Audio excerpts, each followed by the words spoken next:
노벨 문학상 수상 작가 한강의 삼촌 한충원 목사가 돌팔매를 각오하고 쓴 조카에게 보내는 편지. 사랑하는 조카, 노벨 문학상 수상을 진심으로 축하하네.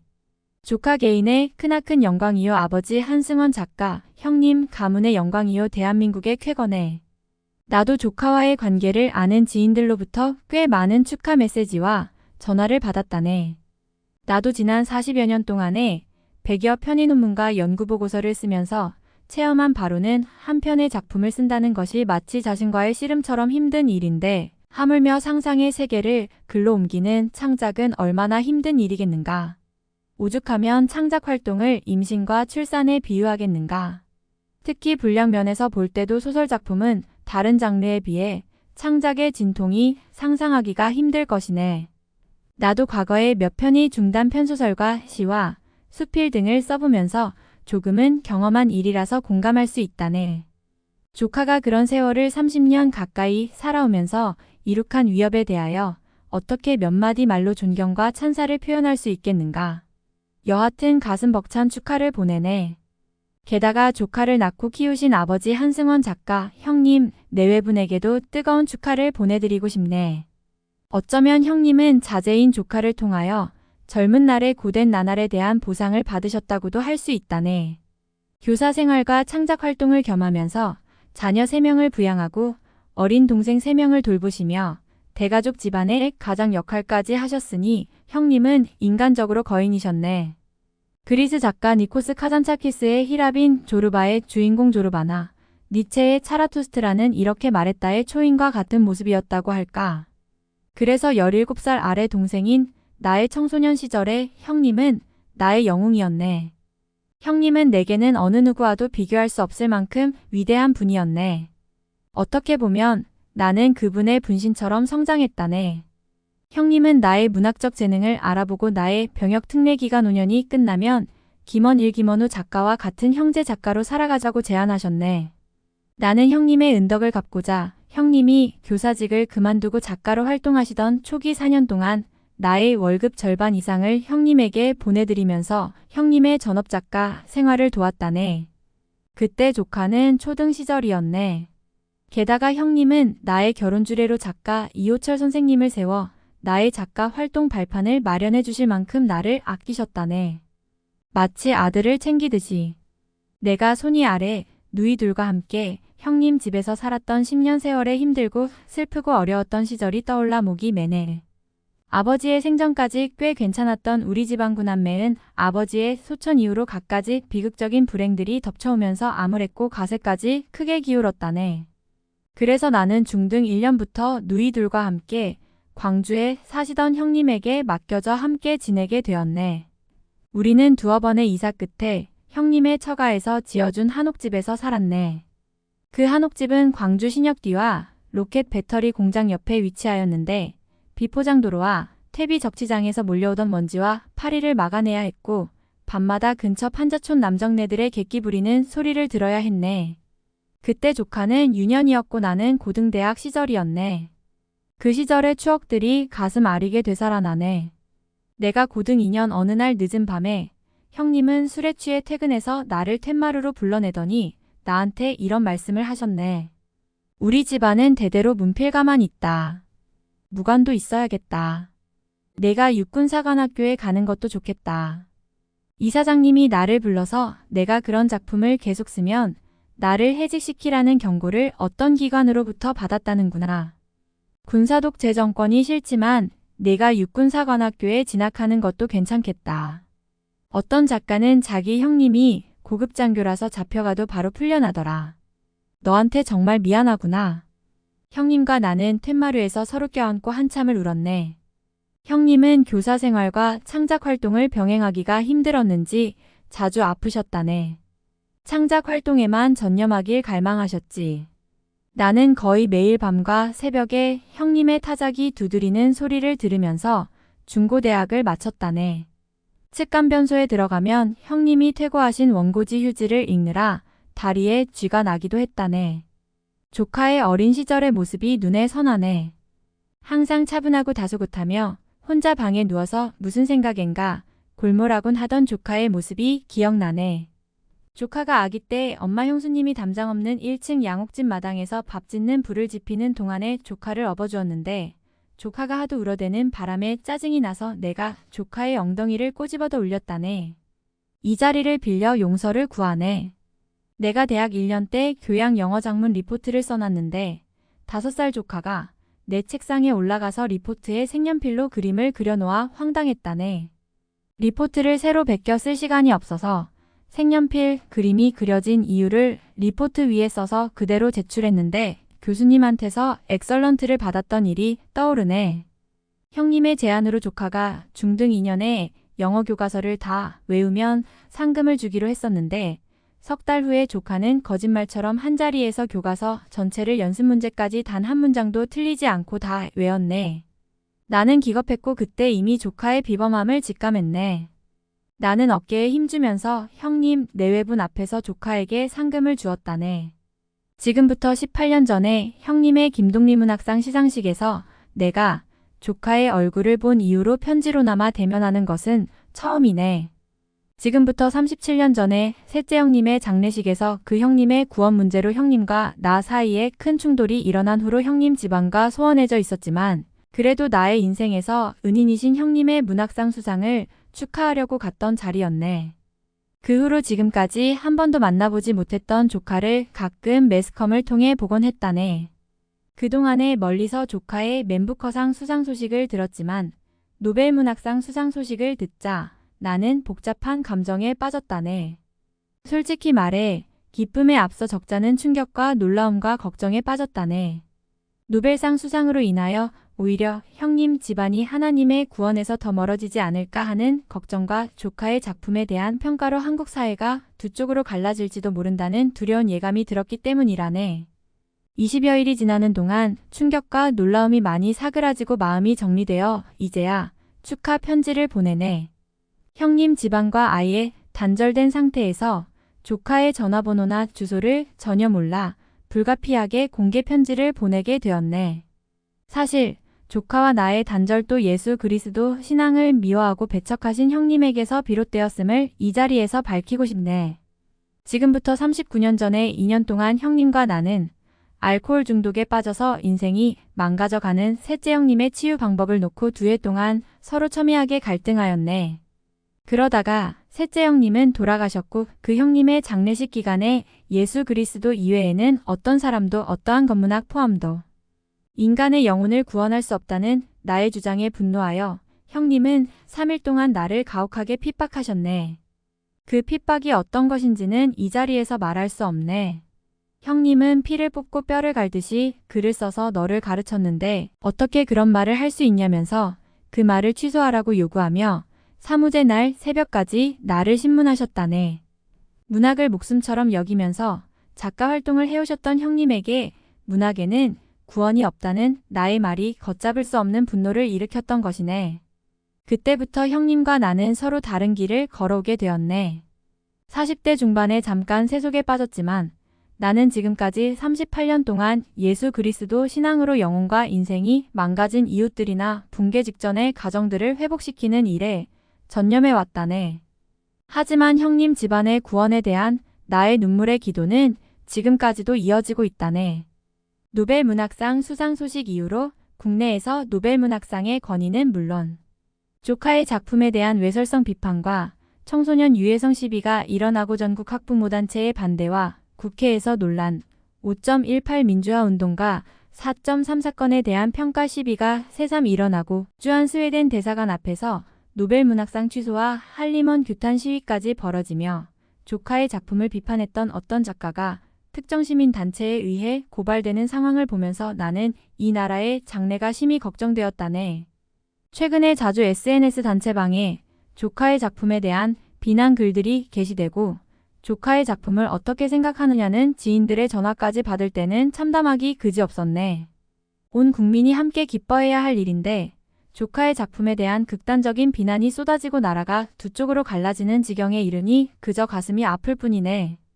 나는 조카의 혈육이지만 하나님의 부르심을 받아 예수 그리스도의 생명의 도신학을 공부하여 안수받고 예수 그리스도의 교회를 목양하고 있는 목회자여. 초등 시절부터 29살까지 시간만 나면 국내는 물론 세계 문학사상 서적들을 탐독하다가 21살에 처음 써봤던 단편소설이 대학문학상에 당선되고 22살에 두 번째 써봤던 단편소설이 지방신문의 신춘문 예소설 부문에 당선되었고 그 후로 29살까지 작가의 길을 준비했던 휴면 작가요. 또한 부강한 조국을 후손들에게 물려주려고 45년 동안 국방연구개발 현장에서 3번이나 죽음의 고비를 넘기면서 일했던 공학자 출신이네. 이런 인생을 살아온 삼촌으로서 조카의 작품에 대한 논란거리를 중심으로 포괄적인 의견을 제시하고 조카의 앞으로의 작품 활동에 대해서 제안하고 싶다네. 어찌되었건 나의 청소년 시절에 내게 은덕을 베푸신 형님의 자제요. 내 등에 업어주기도 하고 예뻐하면서 함께 자란 조카의 작품에 대하여 논한다는 것 자체가 마치 가슴에 생채기를 난 것처럼 마음이 아프네. 이 글을 인터넷에 올리자마자 수많은 사람이 나를 향해 나쁜 놈이라고 돌팔매질할 수도 있음을 익히 알고 있지만 이 편지를 쓰지 않을 수 없네. 편지를 써야 할지 말지를 하나님께 여러 번 여쭤보기도 했네. 보름 남짓 기도로 마음의 준비를 하고 이 편지를 쓰면서 몇 번이나 눈물을 흘렸는지 모르겠네. 나는 대의를 위하여, 나의 조국의 백성들과 후손들의 영혼을 위하여 이 편지를 공개하기로 결심했네. 이 시대는 정보통신기술의 발달에 힘입어 더욱 급속도로 소돔과 고모라와 같이 성적으로 타락하고 있음을 부인할 수 없네. 우리나라마저 하나님의 창조 질서를 거스르는 동성애의 합법화가 시도되고 영혼까지 파괴하는 성폭력이 수없이 자행되며 이혼율과 자살률이 OECD 국가 중 거의 1위를 차지하는 것은 통탄할 일이네. 따라서 문학 작가들이 자신의 작품에 대하여 사회윤리적인 책임의식을 갖게 하고 우리 국민이 문학 작품에 대하여 분별력을 갖도록 하며 이 땅에서 하나님의 뜻이 이뤄지도록 애쓰는 목회자로서의 사명감으로 이 편지를 공개하게 되었네. 깊이 이해하길 바라네. 첫째, 노벨문학상의 권위에 관한 의견. 노벨상은 어쩌면 세계 최고의 상이라고 할 수 있네. 매년 물리학, 화학, 생리학의학, 경제학 분야에서 학문적 업적이 뛰어난 학자들에게 수여되는 영광스러운 상이기 때문이네. 나도 과학기술 분야에서 종사해서 잘 알지만 과학상은 우리나라의 과학의학자들도 관심이 많은 상이라네.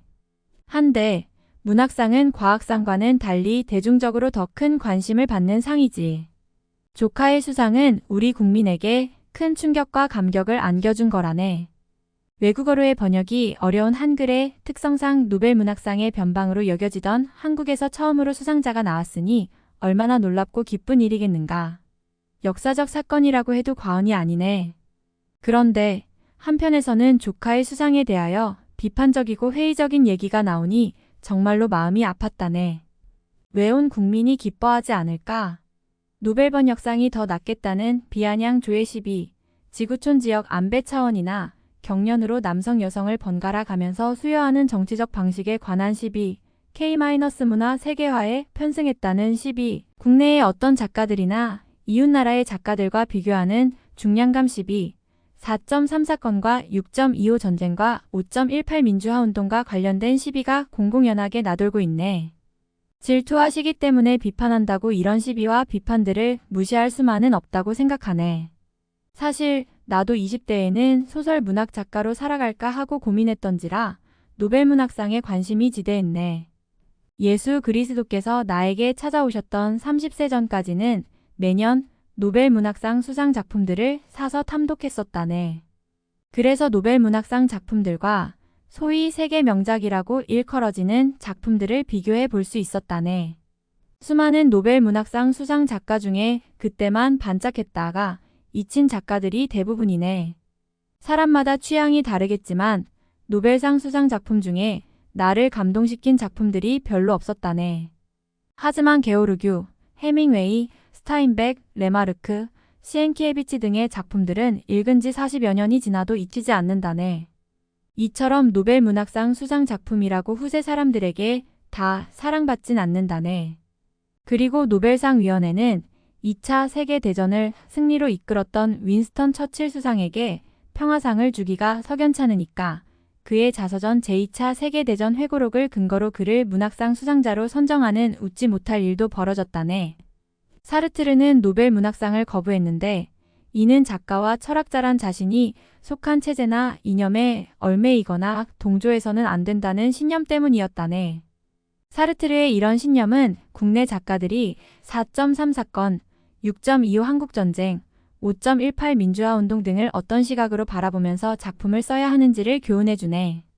내가 감동적으로 읽었던 세계 명작 소설들은 당시의 어떤 체제나 이념을 비판하거나 옹호하지 않고 주인공들이 처한 상황과 그들이 그 상황을 헤쳐나가는 모습을 보여주며 독자들에게 어떤 체제나 이념에 대한 판단을 맡기는 식으로 풀어갔다네.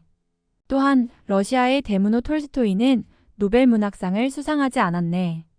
베토벤이 악성이라고 불린다면 톨스토이는 성인으로까지 불린다는 것을 잘 알 것이네. 그는 단순히 소설가만이 아니라 인류의 도덕적 방향을 담아낸 사상가였으며 자신의 소설 작품인 부활 속의 주인공처럼 살았던 작가였다네.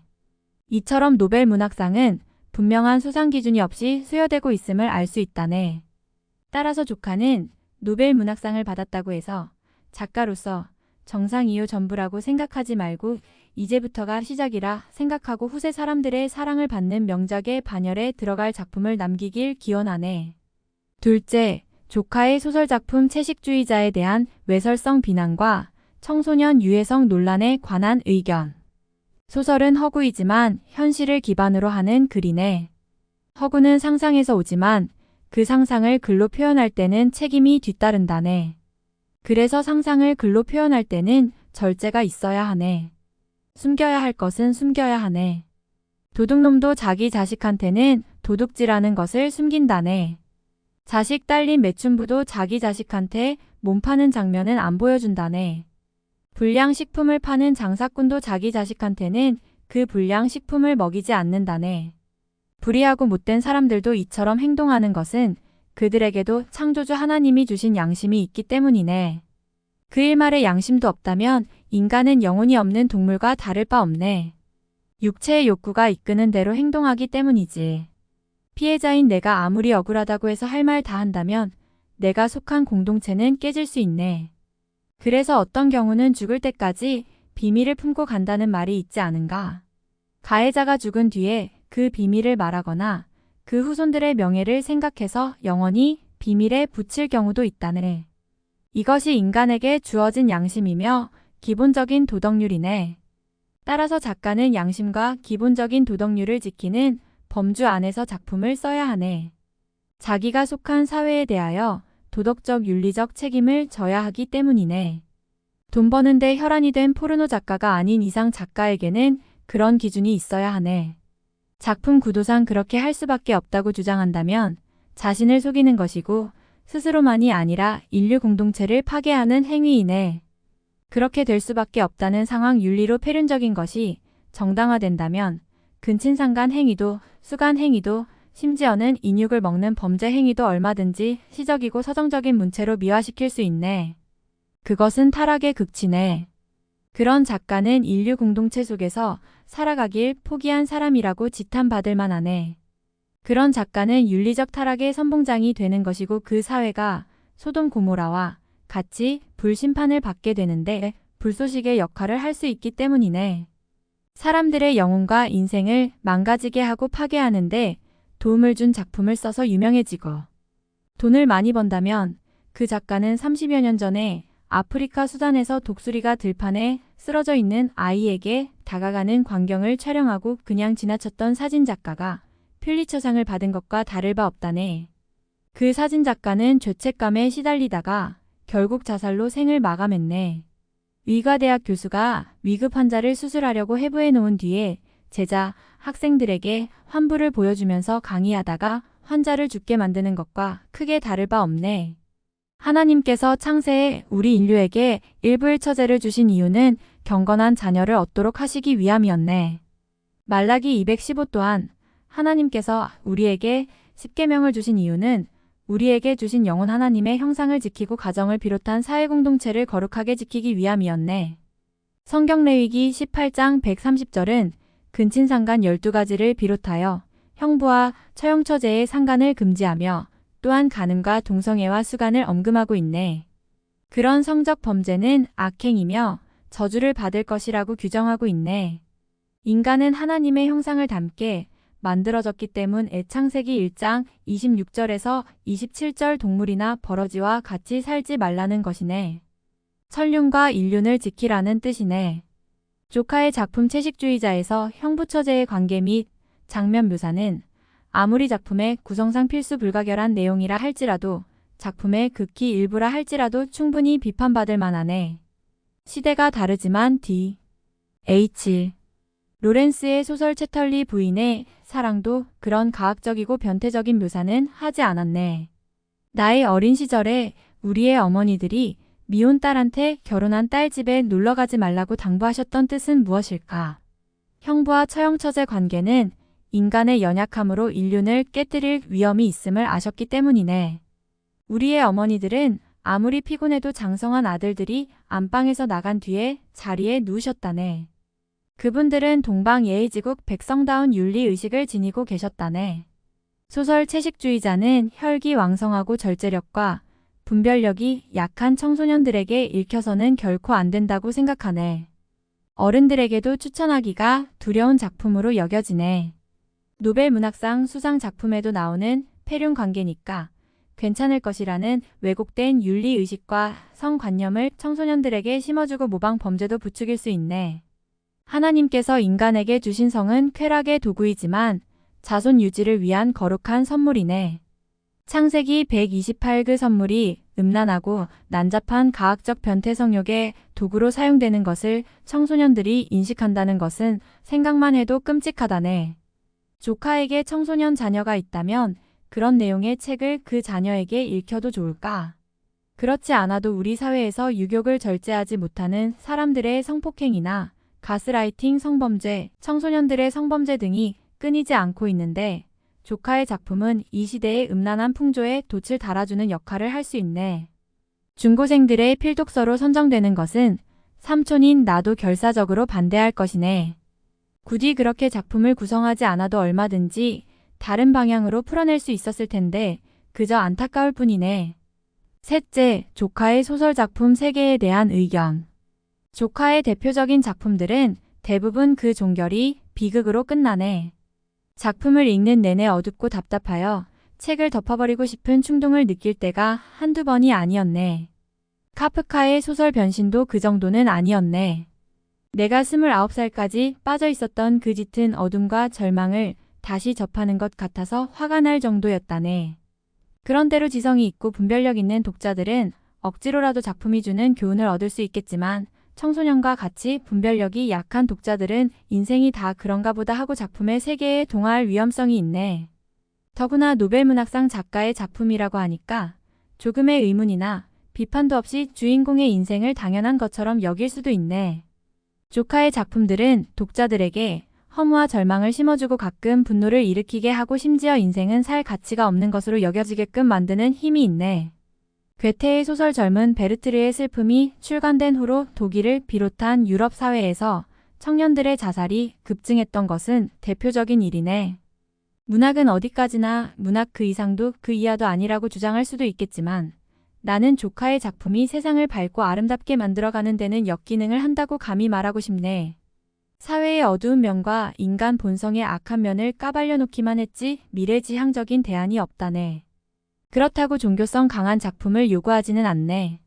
조카가 러시아의 무노 도스토옙스키나 톨스토이 같은 작가가 되길 바라는 것은 아니네. 이 시대가 아무리 암울하고 악하다고 하더라도 사람은 살만한 가치가 있는 존재임을 보여주었다면 얼마나 좋을까.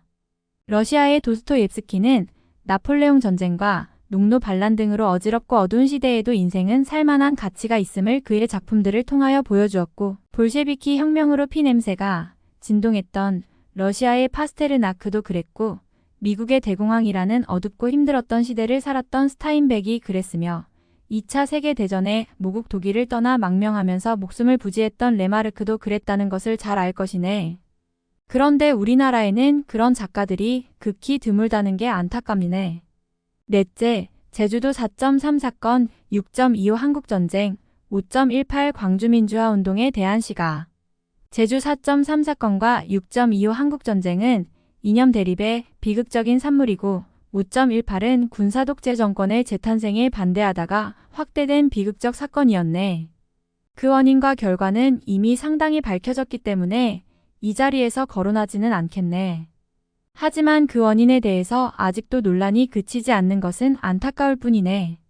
단지 그리스도인의 시각에서 본다면 4.3과 6.25는 하나님이 없다 하는 유물론자들과의 대립 과정에서 발생한 민족적 비극이네. 또한 6.25는 미국을 비롯한 자유민주 진영 그리스도 교회를 인정하는 국가들과 북한을 앞세운 소련과 중국의 공산독재 진영 그리스도 교회를 인정하지 않는 국가들과의 전쟁이었다고 할 수 있네. 제주 4.3은 남로당 공산주의자의 선동과 난동에 휩쓸려 선량한 시민들까지 죽임을 당한 비극적 사건이네. 그러나 당시의 미군정은 대한민국의 헌정 수립을 반대하는 공산주의자들의 난동을 묵과할 수 없었을 것이네. 진압 과정에서 남로당으로 몰려 죽은 사람들이 많았네. 정말 가슴 아픈 역사라네. 어찌되었건 우리나라는 6.25 한국전쟁과 갖은 혼란 속에서 넘어지고 비틀거리면서 자유민주주의 국가로 발전해왔네. 이것을 보면서 인류 역사의 뒤에 있는 눈에 보이지 않는 힘을 느끼게 된다네. 우리 그리스도인은 그 힘을 하나님이라고 한다네. 그래서 문학작가가 비극적 현대사를 다룰 때는 극히 조심해야 하네. 그 사건을 겪은 사람들이 아직도 살아있고 서로 다른 관점들이 대척을 이루고 이해관계가 첨예한 사건을 어느 한쪽의 관점만으로 평하는 듯한 시각을 작품에서 드러내는 것은 굉장히 위험하네. 잘못하면 작가는 본의 아니게 특정 집단과 세력을 지지하는 홍위병 역할을 하게 되네. 반대쪽에 있는 사람들에게는 큰 상처를 주고 그들에게서 분노를 일으키게 만든다네. 국가 비상사태 속에서 평범한 시민들이 국가 공권력에 의해 불가항력의 피해를 받았다고 한다면 가해자인 경찰이나 군인이 자원해서 가해했겠는가를 생각해 보소. 우리나라같이 두어 사람만 건너면 거의 다 알 만큼 높은 관계 밀도의 사회에서 이성적인 군경이 쉽게 총탄을 발사할 수 있겠는가. 시위 현장의 군경들은 상부의 명령에 따라 국가 권력을 집행하는 사람일 뿐이네. 그들도 우리의 동족이요 한 가정의 가장이요 아들이었네. 그들이 그 현장에서 죽었다면 그들도 국가 권력에 의한 피해자라고 볼 수 있네. 일반 시민이건 군경이건 다 불쌍한 사람들이라네. 그래서 작가는 어떤 역사적 사건 속에 처한 인물의 모습을 그리되 그 사건의 진실 여부를 밝히듯이 풀어내는 것은 지향하는 것이 바람직하다고 생각하네. 특히 국내의 현대 역사를 바라볼 때 작가의 시선이 고정된 것이 아니라 나침반의 바늘처럼 움직여 그 진실 여부에 대한 판단을 독자들에게 맡기는 것이 좋다고 생각하네. 세계의 명작이라고 하는 소설 작품들 대부분이 그런 식으로 풀어가고 있네. 예를 들자면 5.18의 발발 원인은 몇 마디로 설명하기 어렵네. 나는 20대 중반에 그 시대를 살았고 5.18의 시작이요 중심이라고 할 수 있는 전남대 출신 1975학번이네. 전남대 학생 40명이 5.18 현장에서 죽었다고 하네. 나는 대학 졸업 1979년 후 1년여 동안 병역과 직장 생활을 겸하던 중 1980년 5월 17일 토에 친구들을 만나러 광주에 갔었네. 다음 날인 5월 18일 일에 친구들과 어울리다가 충남 태안의 근무지로 돌아가려고 군산행 16시 시외버스에 몸을 실었네. 한두 시간만 늦었어도 광주에 갇혀 5.18을 겪어야 했고 나의 기질상 그때 이미 이 세상 사람이 아니었을 것이네. 멀리서 5.18을 지켜볼 수밖에 없었던 나는 오랜 세월 자책감에 빠져 있었네. 만약 당시에 김대중 선생이 한국에 없었다면 5.18이 일어났을까? 아마 5.18은 일어나지 않았을 것이네. 계엄령 선포 후 김대중 선생이 구금되었는데도 서울을 비롯한 다른 지역에서는 학생들의 데모가 수그러들고 멈췄네. 그러나 광주는 데모가 더욱 심해졌네. 5.18은 민주화를 염원한 시민의식에서 기인했다고 하지만 그 원인을 한두 가지로 말하기는 쉽지 않네.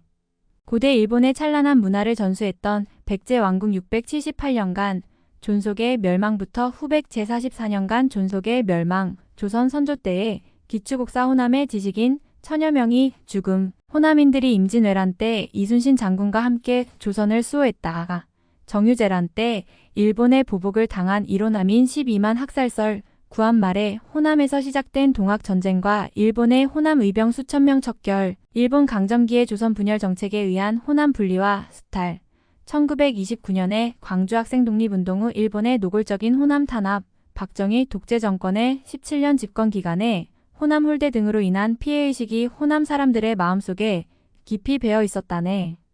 호남의 샛별 같았던 김대중 선생의 구금이 광주 사람들의 그런 피해의식 속에 배어있는 분노에 불을 질렀다고도 할 수 있네. 나는 전라도에서 태어나고 23살까지 자라났다네. 지금도 내 고향 전라도를 사랑하는 마음과 자부심은 누구 못지 않다고 생각한다네. 고향을 떠난 지 45년이 지났는데도 프로야구 해태기아 타이거즈를 응원한다네. 주위에서 누군가 전라도를 안 좋게 말하면 핀잔을 주기도 했다네. 대학 시절에 학생운동의 아지트라고 할 수 있는 아카데미 흥사단 대학생 단체에 두어 번 초청받았네. 하지만 절대로 데모하지 말라고 통사정하시던 노무가 생각나서 그 단체의 발길을 끊었고 군사독재 정권 반대 데모에 참여하지 않았네. 1980년대 초엔가 학생운동을 했다는 고향 친구들이 국방연구기관에 근무하고 있던 나한테 나라의 충견이라고 비아냥거렸는데 그 친구들은 나중에 입시학원 강사로 취직해서 적잖은 돈을 벌었다네. 사회주의 이념에 물들어 마치 정의의 사도인 양 은근히 북한 공산체제를 옹호하며 우리나라의 정체를 부인하던 그들이 오히려 자유민주 체제의 혜택을 많이 받은 것이네. 나는 45년 동안 국방연구기관에서 죽을 고비를 3번이나 넘기면서 조국의 국방과 경제를 키우는데 내 인생을 통째로 바쳤네. 안전사고로 파열된 왼쪽 고막이 지금도 온전하지 않다네. 조카는 마치 이 대한민국이 정의롭지 못하여 살만한 나라가 아닌 것처럼 여기도록 만드는 작품을 몇 편 쓴 것으로 알고 있네. 여러 개의 국내 문학상도 탔네. 문학상 상금이 적잖은 금액일 것이네.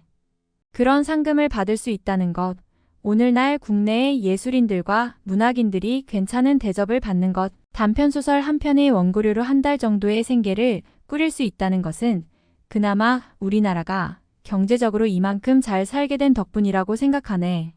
조카가 30대에 한국 PEN 협회에 선발되어 얼마 동안 외국을 순방했다는 얘기를 들은 적이 있네. 북한과 같은 공산독재 국가의 작가들은 꿈도 못 꾸는 일이네. 그 여행 비용이 다 국민의 혈세에서 지급된 것이네. 우리나라의 산업일꾼들이 땀 흘려 벌어들인 외화라네. 1970년 노벨 문학상 수상 작가인 알렉산드르 솔제니치는 모국 소련에서 추방까지 당했네. 중국의 몇몇 작가들은 인근 나라로 망명하여 어렵게 살아가고 있다고 하네. 공산주의 국가의 작가들처럼 추방당하거나 망명하지 않고 모국에서 자유롭게 작품 활동을 한다는 것에 조카는 감사하는 마음이 얼마나 있는지 묻고 싶네. 아니, 종북 인사라고 비판받는 다른 작가들이나 정치인들도 그런 감사의 마음이 있는지 이 자리에서 묻고 싶네. 우리가 이만큼 자유롭고 넉넉하게 살게 된 것은 우리의 모국 대한민국이 공산화되지 않고 1948년에 자유민주주의 국가로 세워지고 발전해 왔기 때문이라고 생각하네. 6.25 한국전쟁에서 피 흘려 죽은 순국호국 영령들의 희생의 덕이여 우리 조국의 자유를 지키려고 피 흘려 죽은 자유진영 국가 장병들의 희생의 덕이네. 지금 북한이 우크라이나를 침략한 러시아를 도우려고 1만 5천 명의 군대를 파견한 것을 보소. 그리스도 교회를 잔해하고 자유와 인권을 유린하고 있는 북한의 공산체제를 보소. 현재 북한의 국민복지 수준은 세계 172개국 중에 142건이라고 하네. 우리나라는 22건 안에 들어와 있다네. 오죽하면 그 많은 북한 주민들이 죽음을 무릅쓰고 탈출해서 우리나라로 오겠는가. 8.15 광복 후 79년을 지나면서 한국의 자유민주 체제가 북한의 공산독재 체제에 비교할 수 없을 정도로 우월하다는 것이 충분히 입증되었네. 이제 우리는 4.3과 6.25의 역사적 의미를 냉철하게 해석해야 하지 않을까 생각하네. 다섯째, 5.18 민주화운동 관련 문학작품을 어떤 시각으로 쓰면 좋을까? 광주는 빛고울이라는 뜻이네. 그 이름처럼 광주를 중심으로 형성된 호남은 대체로 정의감과 의리와 단결력이 강한 사람들이 많은 지역이네. 내가 태어나서 23살까지 살아왔고 24살부터 지금 68세까지 외지에서 살아온 바로는 대체로 그렇게 느껴진다네. 한국 사회에서 3대 단체로 대한민국 해병대 전우회, 고려대학교 교우회와 호남향우회를 꼽는다네.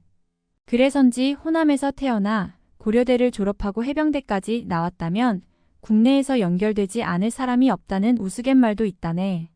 내 고향 호남은 조선 중기에 무능하기 짝없는 선조왕 때 천하공 물론과 하사비 굴론의 공화주의를 표방하며 신분의 차이가 없는 평등한 사회를 꿈꾸며 고향 사람들에게 가르치다가 모반제로 몰린 정열입 등 천여 명이 기축국사로 죽었던 정의로운 지역이네. 그 사건으로 반역의 땅이라는 오욕을 뒤집어 썼으면서도 기축국사 1년 뒤에 발발한 임진왜란 때 이순신 장군과 함께 남해안 바다와 전라도를 사수했고 조선에서 제일 많은 의병이 일어나 나라를 지켰던 정의로운 지역이네. 그 의병들이 경상도 진주에까지 원정 가서 장렬한 죽음을 맞이했던 정의로운 지역이라네. 구한말의 탐관오리의 학정과 외세의 침략에 한거한 동학농민전쟁을 일으켰으며 잔존한 동학도들이 반일 의병투쟁을 이어갔던 정의로운 지역이네. 일제강점기에는 광주학생 독립운동이 일어나 전국으로 들불처럼 퍼져나갔던 정의로운 지역이라네. 의인은 고난이 많다는 성경 말씀과 같이 정의감이 높은 호남 지역은 역사적으로 고난을 많이 겪었네. 6.25 한국전쟁 때도 다른 지역에 비해 많은 그리스도 교회가 공산주의자들에 의하여 순교를 당했다네. 성경에는 참새 2마리가 한 아사리온에 팔리는 것도 하나님께서 허락하시지 않으면 그 하나도 땅에 떨어지지 않는다는 말씀과 전쟁은 하나님께 속했다는 말씀과 하나님께서 문을 열면 능히 닫을 자가 없다는 말씀이 있네. 이 세상의 역사와 만물을 하나님께서 주관하신다는 것을 의미하는 말씀이라네. 이처럼 우리가 이해할 수 없는 고난들도 하나님의 허락하심 속에서 일어났다고 볼 수 있네. 어떻게 공의와 사랑의 하나님이 그토록 잔인할 수 있느냐면서 수긍하기가 쉽지 않을 것이네. 하지만 이스라엘의 역사를 하나의 모델로 놓고 보면 이해할 수 있을 것이네. 하나님께서는 사랑하시는 자기 백성 이스라엘의 죄악을 씻어내기 위하여 자기 백성을 징계하기 위하여 이방 나라 바벨론의 왕 느부갓네살을 사용하셨네. 70년의 바벨론 포로 기간이 끝나자 하나님은 페르시아 왕 고레스를 통하여 이스라엘 포로들을 해방하셨네. 성경은 이처럼 하나님께서 모든 나라의 왕들을 세우시고 패하시기도 한다고 기록하고 있네. 다니엘 2장 21절. 성경의 역사관으로 본다면 우리나라의 근현대사에 관여하신 하나님의 손길을 알 수 있네. 하나님께서는 때를 따라 우리나라의 이방 국가와 지도자들을 세워 사용하셨다고 생각하네. 야만적이지만 선진화된 일본의 강점기에 하나님은 우리나라를 500년 왕조 국가에서 자유민주 공화국으로 바꾸는 기초 작업을 행하시고 현대화의 기반을 놓게 하셨다고 생각하네. 이승만을 지도자로 세워 우리나라를 자유민주 공화체제로 세우고 공산주의 하나님이 없다 하는 사상 세력으로부터 지키셨네. 박정희를 지도자로 세워 부강한 나라의 기초를 놓으셨네. 전두환과 노태우를 지도자로 세워 박정희가 다져놓은 기초 위에 우리나라를 부강한 나라로 발돋움하게 만드셨네. 김영삼과 김대중과 노무현을 지도자로 세워 경제의 터전 위에 자유와 인권과 복지라는 나무를 심어 우리나라를 명실공히 자유민주주의 국가로 만드셨네. 하나님은 그 후로 세워진 지도자들을 통하여 나름대로 이 나라의 부족한 데를 채우고 부서진 데를 보수해 오셨다고 생각한다네. 지나간 역사를 돌아보면 우리가 아무리 독재 정치에 한 거에도 그 독재자나 지도자들이 자기의 역할을 다할 때까지는 그 자리가 굳세게 지켜지는 것을 보았네. 때가 되면, 즉 지도자들의 역할이 다 끝나면 그들이 퇴임하거나 폐위되는 것을 보았네. 성경의 기록을 보면 하나님은 자기 백성 이스라엘을 야만 국가 바벨론의 포로로 보내는 징계를 하셨지만 자기 백성에 대한 뜨거운 긍휼지심으로 선지자 이사야에게 너희는 위로하라. 내 백성을 위로하라고 명령하셨네. 앞으로 4.3이나 5.18을 다루는 작품을 쓰는 문학 작가들이 이런 역사관과 시각으로 그 사건들을 다룬다면 어떨까? 5.18은 불의하고 야만적인 정권 탈취자에 대한 의로운 항거였네. 하지만 성공하지 못하고 처참하게 실패했네. 하나님의 때가 아니었기 때문이네. 그 후로 5.18은 명예회복이 되고 그 피해는 보상되었네. 이제 문학 작가들도 이념이나 지역 갈등을 부추겨 정치적 이익을 얻으려는 정치인들의 새몰이에 영합하는 듯한 작품을 쓰지 말고 공평한 자세로 써야 할 것으로 생각하네. 또한 과거의 상처를 헤집어파는 듯한 시각으로만 쓰지 말고 이제는 양쪽의 피해자들을 위로하는 마음으로 쓰면 좋겠네. 어둠을 말하되 빛을 말하고 절망을 말하되 희망을 말하고 다툼과 갈등을 말하되 화해를 말하며 고통을 말하되 회복과 위로를 말해야 하지 않겠는가. 하나님께서 선지자 이사야한테 자기 백성 이스라엘 백성을 위로하라고 말씀하셨듯이 양쪽의 피해자들과 상처받은 광주 시민 모두를 위로하는 것이 미래지향적이고 참다운 인류애를 구현하는 것이 아닌가 싶네. 게다가 이 자리를 빌려 말하고 싶은 게 있네. 5.18이 정당화되고 국가 차원의 역사적인 기념비가 되려면 이제 광주광 역시도 유공자 명단을 온전하고 투명하게 공개하고 명단 관리를 국가보훈부로 넘겨야 할 것이네. 유공자 보상금이 국민의 혈세인 국가 예산으로 지급되기 때문이네. 유공자 명단 관리를 국가보훈부로 넘기지 않는 것은 엄밀히 따지면 반국가적인 행위로 볼 수도 있네. 그것은 5.18 정신을 스스로 훼손하는 행위이네. 따라서 명단을 투명하게 공개하는 것은 5.18의 정당성을 확보하는 길이네. 광주는 정의로운 지역답게 정의로운 모습을 보여주어야 할 것이네. 또한 과거의 상처에 붙들려 있어서는 안 되네. 대를 이어가면서 후손들에게 분노를 물려주어서는 안 되네. 이제 5.18의 진상이 충분히 규명되었고 피해를 보상받았다면 과거를 용서하고 빛골답게 밝게 살아야 할 것이네. 이제부터는 국내 작가들이 5.18을 그런 방향으로 그려야 하지 않을까. 광주 시민을 비롯한 호남인들은 공의와 불의를 구별할 줄 알아야 하네. 예를 들자면 하나님이 미워하시는 동성애를 합법화하려는 세력은 하나님의 창조 질서를 깨뜨리려는 불의한 세력이네. 광주 시민과 호남인들은 영적 분별력을 갖춰서 그런 불의한 세력을 비판함으로써 하나님의 공의 실현에 협조해야 할 것이네. 그래야 우리의 후손들이 건전한 행복을 누릴 수 있을 것이네. 여섯째, 조카가 세상에 밝음과 소망을 주는 작가가 되려면 조카는 50세를 넘었네. 예부터 50세는 지천명의 나이라고 하네. 하늘의 명을 아는 것도 중요하지만 먼저 우리 인간과 세상이 어디서부터 왔는지를 아는 것이 더 우선적이고 중요하다고 생각하네. 조카가 세상에 빛과 소망을 주는 작가가 되려면 먼저 우리 인간의 근원을 알아야 할 것이네. 성경 이외에 세상의 어떤 책도 우리 인간과 세상의 근원에 대하여 확실하게 말해주지 않는다네. 그러나 성경은 우리 인간과 세상이 창조주 하나님에 의해 창조되었다고 기록하고 있네.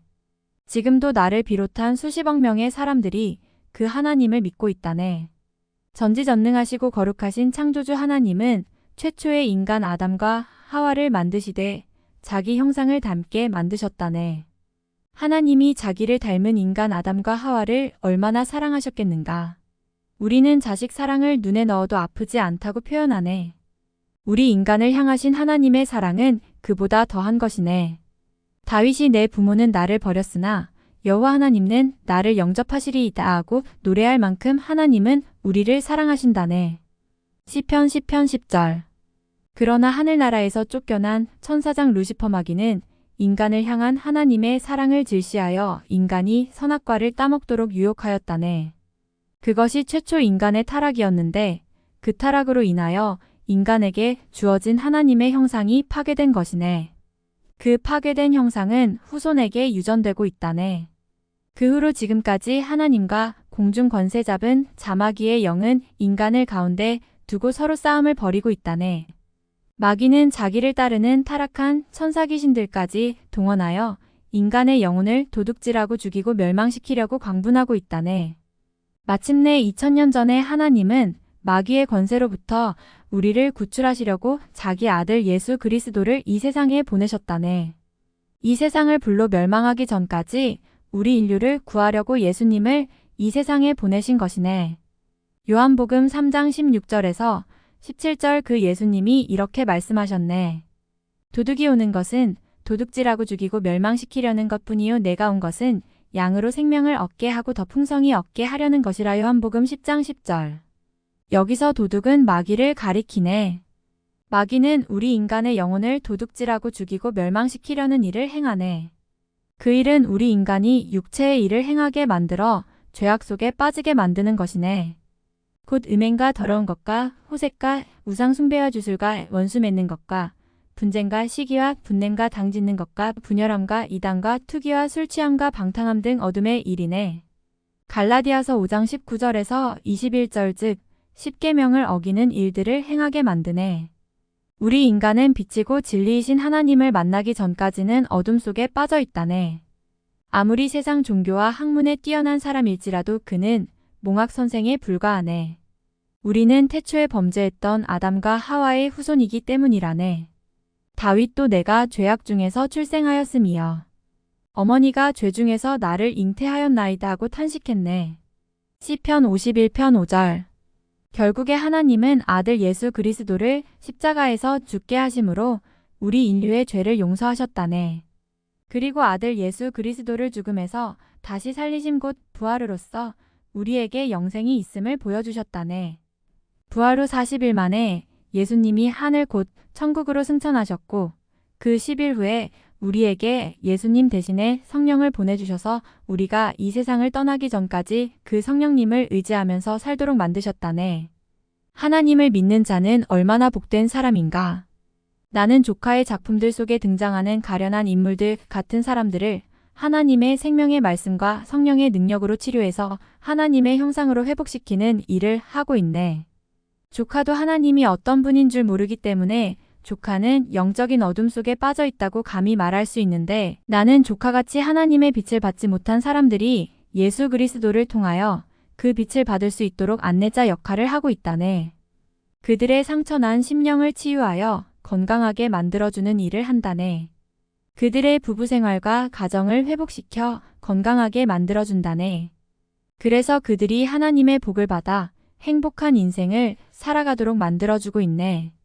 사람들 대부분은 원치 않게 태중에서부터 그 심령이 상처를 받고 태어나고 성장하는 과정에서 외부 환경에 의해 상처를 받는다네. 107년 전에 어떤 어머니는 이미 5자녀를 두고 있는 데다 궁핍한 가계로 인해 임신한 막내를 낙태하려고 양잿물도 마시고 몇 번이나 언덕에서 뛰어내렸지만 결국 그 막내를 출산했다네. 그 막내가 바로 박정희 전 대통령이라네. 그분은 태중에서 얼마나 큰 공포를 느끼면서 깊은 상처를 입었겠는가.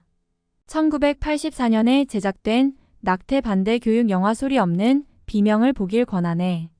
태중의 아이는 웃고 울기도 하고 음악 노래 소리와 부모의 말을 듣고 반응한다네. 인간에게 영혼이 있다는 또 하나의 증거라네. 나는 잉태 1년여 전에 교통사고로 다리에 큰 장애를 입으신 아버지와 손이 누이의 출산 후유증으로 얼굴이 심하게 뒤틀려진 와사증 어머니 사이에서 쉰둥이로 태어났네. 두 분의 절망감과 우울증과 열등감과 대인기피증을 물려받았는지 그 증상들이 유독 사춘기와 청년 시절에 극심한 허무감으로 나타났다네. 그 시절에 일어난 집안의 불행한 일들로 인하여 그 허무감은 극도에 달했다네. 자살도 생각할 정도였다네. 그런데 30세에 나의 상처받은 심령이 성령 하나님의 능력으로 치료받았다네. 하나님의 빛을 받은 것이네. 그 후로 직장 생활을 하면서도 세상의 빛 되신 예수 그리스도를 전하는 복음 전도자로 살아왔다네. 나의 영혼이 다시 태어난 거듭남을 경험한 후부터 나는 영혼이 마귀에 의하여 망가지고 깨지고 상한 사람들을 하나님의 구원으로 인도하고 회복하는 일에 전념해 왔다네. 하나님은 정신의학을 비롯한 현대의학으로도 치료할 수 없는 영혼들을 치료회복시키는데 나를 사용하셨다네. 성경은 7 귀신 들린 창녀 막달라, 마리아가 예수님을 만나 귀신이 쫓겨나가고 회복되어 예수님의 제자가 된 사건을 기록하고 있네. 누가복음 8장 2절 군대 귀신이 들려 미친 남자가 예수님을 만나 고침받은 사건도 기록하고 있네. 마가복음 5장 2절에서 4절. 성경은 마귀의 졸개인 귀신들이 심령이 약한 사람들 속에 들어가서 그 영혼과 인생을 파괴하는 것을 보여주고 있네. 정신분열증과 같은 정신병도 귀신들의 장난이라고도 할 수 있네. 조카의 작품 속에 등장하는 인물들이 세상의 권력이나 인습 등의 억압으로 그 심령이 파괴된 것처럼 보이지만 사실은 그 영혼들이 마귀한테 도둑질 당한 것이라고 할 수 있네. 우리 그리스도인은 그런 질병이 예수 그리스도의 성령의 능력과 말씀으로 치유된다고 믿는다네. 우리 주 예수님이 그렇게 하셨기 때문이네.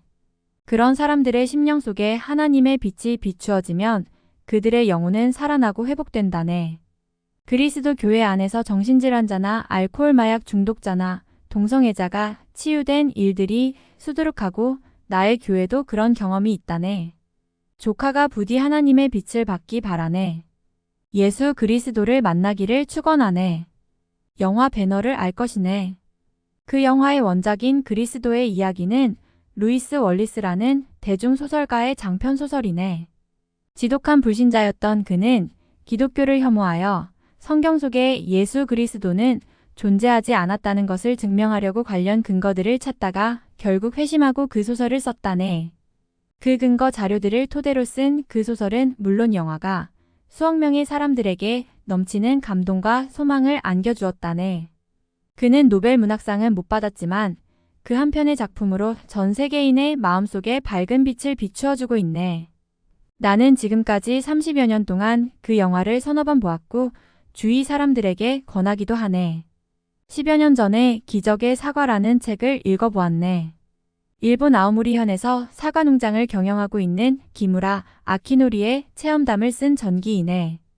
NHK에서 방송했던 기적의 사과를 시청했던 어떤 아가씨는 자살을 계획하다가 포기하고 감사의 글을 기무라 씨에게 보내왔고 아오모리현의 조폭 야쿠자 두목은 자기 부하들을 보내서 기무라 씨에게 존경과 감사를 표했다네. 우리 부부는 그 책을 읽으면서 얼마나 큰 감명을 받았는지 모르네. 나는 그 책을 한 권 더 사서 나의 자녀들에게 읽혔고 주위 사람들에게도 선물했다네. 나의 사랑하는 조카가 앞으로는 그같이 이 세상에 빛과 소망을 안겨주는 작가가 되길 바라네. 내가 조카의 책 수십 권을 사서 주변 이웃들에게 선물하고 싶다면 얼마나 좋을까? 이 책의 저자가 바로 내 조카라고 자랑스럽게 소개할 수 있다면 얼마나 좋을까? 그렇지 않아도 우리에게 절망을 안겨주는 일들이 진저리나게 많이 일어나고 있는 이 세상에 어둠과 절망을 더 얹어주는 작품이 아니라 세상을 밝게 비춰주고 세상 사람들에게 소망을 안겨주는 작품을 쓴다면 얼마나 좋겠는가. 먼저 조카가 예수 그리스도를 통하여 하나님의 빛을 받아 그 빛을 세상에 비추기를 바랄 뿐이네. 이 지구촌의 영원한 베스트셀러요. 인류를 향하신 창조주 하나님의 핏빛 사랑의 편지인 성경책을 반드시 읽어보길 바라네. 나의 사랑하는 조카가 예수 그리스도의 심장과 같이 뜨거운 사랑의 작가요 창조주 하나님께 인정과 칭찬을 받는 작가요 사람들한테서도 사랑받는 작가로 다시 태어나길 축원하네. 사랑하는 조카에게 다음의 말씀인 전도서 12장을 전하고 싶네. 7. 흙은 여전히 땅으로 돌아가고 영은 그것을 주신 하나님께로 돌아가기 전에 기억하라. 8. 전도자가 이르되 헛되고 헛되도다 모든 것이 헛되도다. 9. 전도자는 지혜자이어서 여전히 백성에게 지식을 가르쳤고 또 깊이 생각하고 연구하여 잠언을 많이 지었으며 10. 전도자는 힘써 아름다운 말들을 구하였나니 진리의 말씀들을 정직하게 기록하였느니라. 11. 지혜자들의 말씀들은 찌르는 채찍들 같고 회중의 스승들의 말씀들은 잘 박힌 목 같으니 다 한 목자가 주신 바이니라. 12. 내 아들아 또 이것들로부터 경계를 받으라. 많은 책들을 짓는 것은 끝이 없고 많이 공부하는 것은 몸을 피곤하게 하느니라. 13. 일의 결국을 다 들었으니 하나님을 경외하고 그의 명령들을 지킬지어다. 이것이 모든 사람의 본분이니라. 14.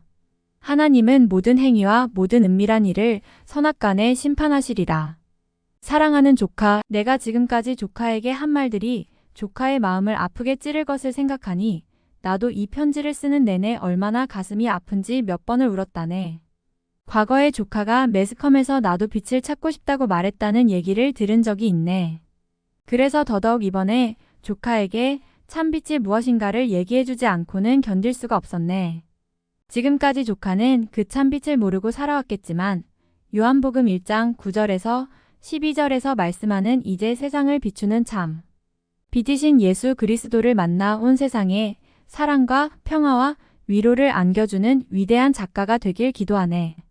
30년 동안 수많은 작품을 쓰느라 너무 수고했으니 이제는 쉬엄쉬엄 밤하늘의 별들을 바라보고 아름다운 자연을 즐기며 건강하고 행복하게 살길 바라네. 우리 주 예수 그리스도 안에 있는 영생을 누리면서 살아가길 축원하네. 2024년 11월 7일 한강 작가를 사랑하는 삼촌 한충원 목사. 대전 안골에서